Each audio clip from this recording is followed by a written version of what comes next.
Breaking news చూస్తున్నాం. తిరుమలకు భక్తులు భారీగా పోటెత్తారు. వేకువజాము నుంచి భక్తులు కుటుంబ సమేతంగా తరలి రావడంతో ఆలయ పరిసరాల్లో సందడిగా మారాయి.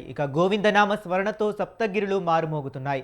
దైవ దర్శనానికి భక్తులు క్యూ లైన్లలో గంటల పాటు పడిగాపులు కాస్తున్నారు. దాంతో సర్వదర్శనానికి సుమారు 24 గంటల సమయం పడుతుంది. ఇప్పటికే అన్ని కంపార్ట్మెంట్లు నుండి బాటగంగమ్మ ఆలయం వరకు క్యూ లైన్లో వేచి ఉన్నారు. వరుస సెలవులు రావడంతో తిరుమలలో శనివారం నుంచే రద్దీ కొనసాగుతుంది. రద్దీ కారణంగా క్యూ లైన్లలోని భక్తులు అనుమతించని టీటీడీ తెలిపింది. ఈ సాయంత్రం 4 గంటల తరువాతే అనుమతిస్తామని స్పష్టం చేసింది.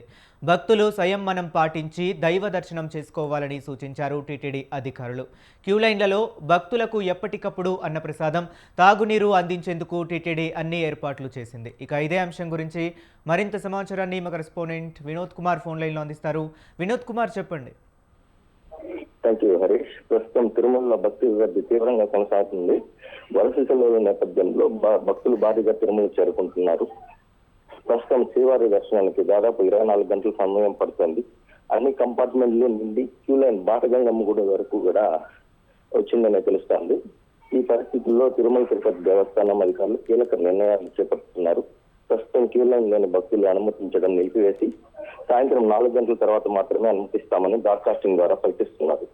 ఇప్పటికే క్యూ లైన్ లో వేచి ఉన్న భక్తులకు ఎలాంటి ఇబ్బందులు లేకుండా అన్నప్రసాదం, త్రాగునీరు వంటి సదుపాయాలను శ్రీవారి సేవకుల ద్వారా నిరంతరం అందిస్తున్నారు.